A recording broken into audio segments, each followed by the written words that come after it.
Welcome, my name is Vicenteluz with Forex Trading Institute. Please take a couple minutes and go over the following risk disclosure. Lesson 13, the reversal or king's crown. To be tested is good, to be challenged is even better. We only learn from the issues in life that disagree with us, not agree with us. And in this lesson, we're going to cover the king's crown or the reversal. We're going to learn how to find when the market's going to reverse and go the other way on us. Now, when the market is trending, okay, and we're seeing here that the market's doing A, B, C, D, we're in an uptrend, we start looking for a reversal once we have a trend line break. And we're going to learn that there are the 5 steps to determining a reversal. And this is very important. I really believe that if you learn the A, B, C, Ds and the 1, 2, 3, 4, 5s, you're on your way to becoming a very successful trader. Now, when there's a trend line, when we have here an uptrend and there's a trend line break, it now turns to a 50-50 chance of a reversal.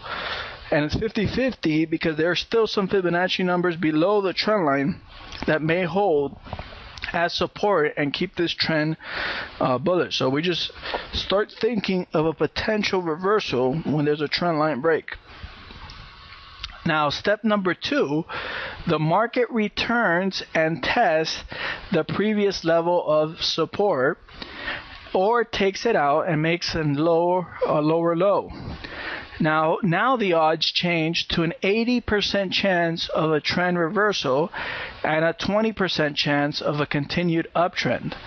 Okay, so once we had the trend line break and then we made a lower low and hit that support, now we have an 80%. And you also want to look at this angle, because if the market comes back and hits this trend line, and if this trend line is lower than this A, okay, we have an 80% chance of a continued, of a reversal in this market.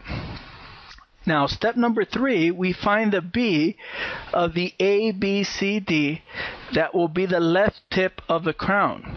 The height of the left tip will give you indication of where the right tip may go. So once we hit the B, the third step is to find the left tip and draw a line across, because it might give us the indication that in this area is where it's going to be the right tip, and there's where the market's going to fall.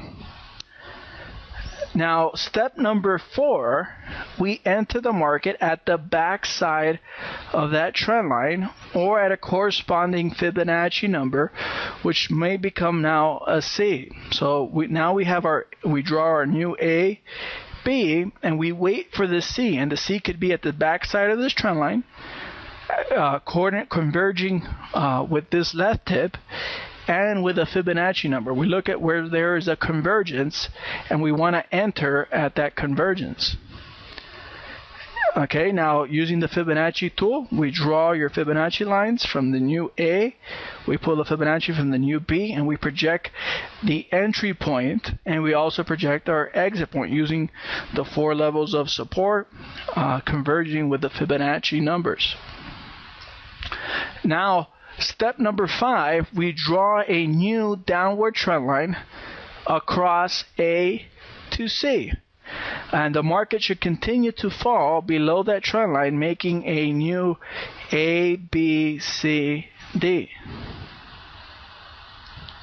Okay, and we can see it here, and look, this is why it looks like a crown. We have the left tip, center tip, and right tip. And you can see it here. We have the left tip, center tip. Look how we were making A, B, C, Ds above. Here was our trend line. We had a trend line break. That was step number 1. The market hit support. Step number 2, the market went to the right tip. We look for our left tip, sorry. Step number 3, we draw our new A, B, and look how we had a 618 converging with the left tip. So we would sell at the 618, which is the favorite number of Fibonacci, and then we had the big down movement, and we draw our trend line, step number 5. We have a new downtrend. The trend has reversed from an uptrend to a downtrend. And the complete king's crown, it's going to look this way when there's a whole reversal. Market making A, B, C, D. We had a trend line break, step number 1. Hit support or took out support, number 2. We look at the left tip, number 3. Then we look at our right tip projection. And then step number 4, we make our AB, pull our Fibonacci, start projecting where this C is going to go, and we try to sell closest to that trend line, and then we rally all the way down. Okay, and this is the 5-step break. We can see it again: break of trend line, full candle break, the market bounced at support, pulled back. Look how it pulled back to that trend line. We would have sold at the backside of the trend line, or we could have sold at a Fibonacci number here. The market gave us 2 shots, plus this was the left tip, and then we did our new AB to project our extension. Look how we had a support coordinating with the Fibonacci number. And we always want to exit 10 pips above, okay, in this situation, since we're shorting from that projected, so the market hits, remember, bulls score a point and then they pull back. Now, the value of learning the crown formation: with the completion of the 5-step process, the center tip of the crown should be the high of the new downtrend. And the crown formation entry teaches you how to get in a C, or the first wave of a new downtrend.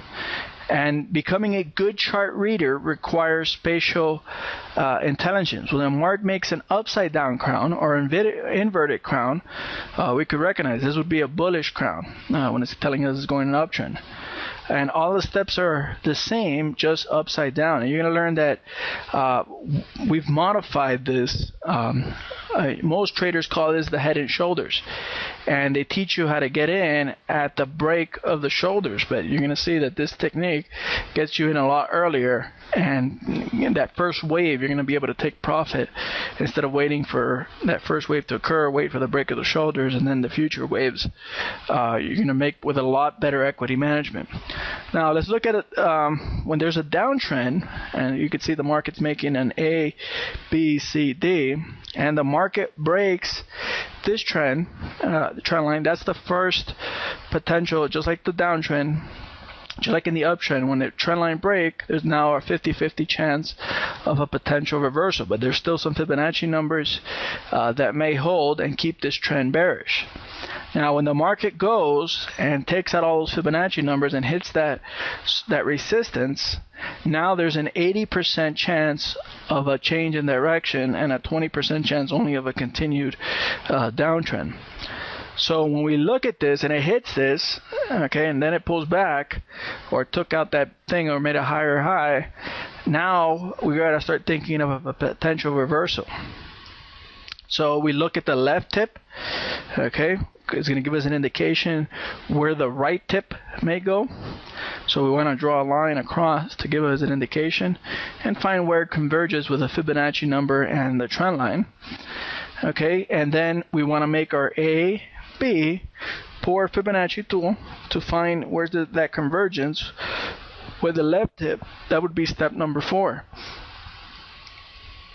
Now step number 5 is, once it does its new A, B, C, D, and we exit for profit, we draw our new upward trend line, because the trend has changed from a downtrend now to an uptrend.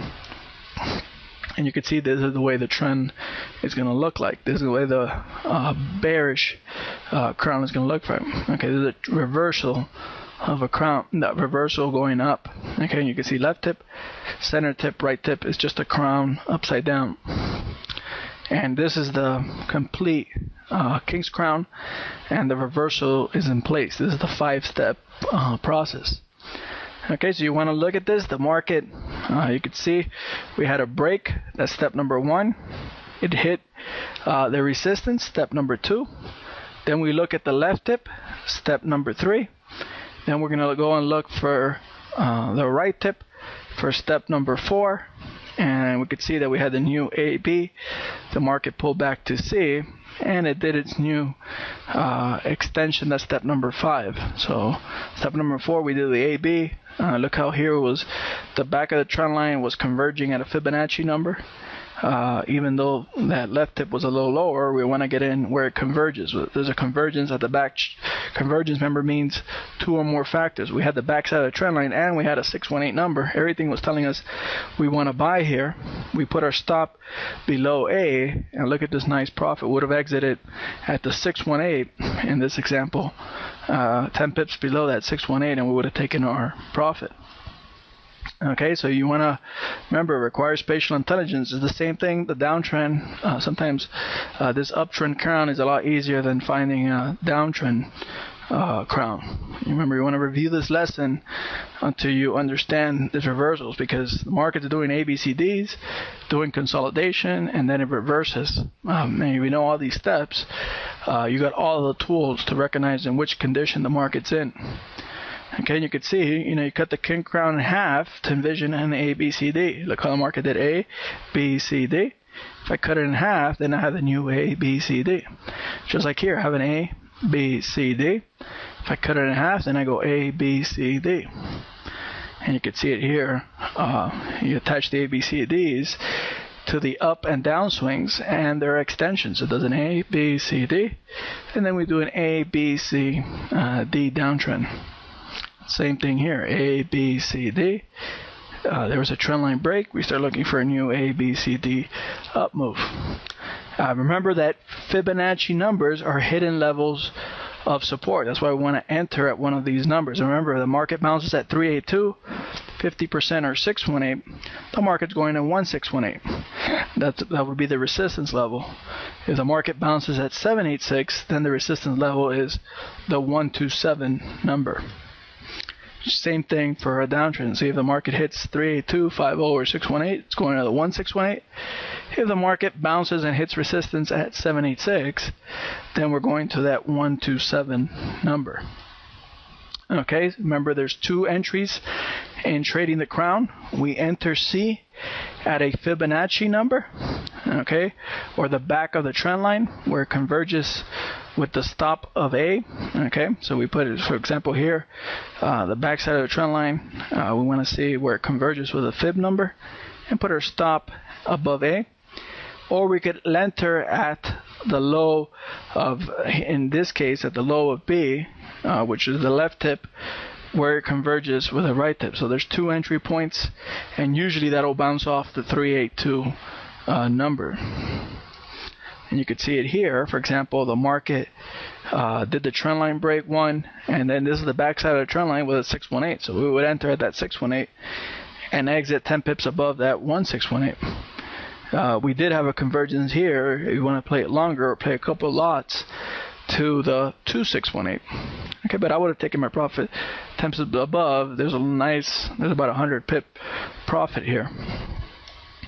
And an upward trend line, look how we had here the market. This is the other entry point. Look how that did A, B. Okay, if it pulls back, we got a 618 converging with the backside of the trend line. Now, rules to trading a crown: you want to find and draw all the trend lines, the inner, outer, and long term. This will help you determine if you're in an uptrend or a downtrend, or if a trend line has been broken, signifying the potential end of a trend. You want to find the break, the trend line break. Remember, there's an inner trend line break is broken. It may go out to the outer trend line. You also want to follow the crown in the 5 steps and making your 1, 2, 3, 4, 5. If steps 1 or 2 are achieved, you got to start setting up your trade, because any crown 1 through 5 may form. Now, there are only 2 entries. Okay, there's that 618, 786 backside of the trend line, or the entry at the left tip, which is also known as the B, the prior B, only after a 382 bounce. And you always want to pull out your trader's checklist and trade that plan. If you can't afford that potential loss, you should stay out of the trade should the trade not work out. Okay, so very important. Remember, if the equity management does not follow, you pass on that trade. Okay, so this was the King's Crown, lesson number 13. I recommend that you review it several times. My name is Vincent Luz with Forex Trading Institute, and I'll see you at the next lesson.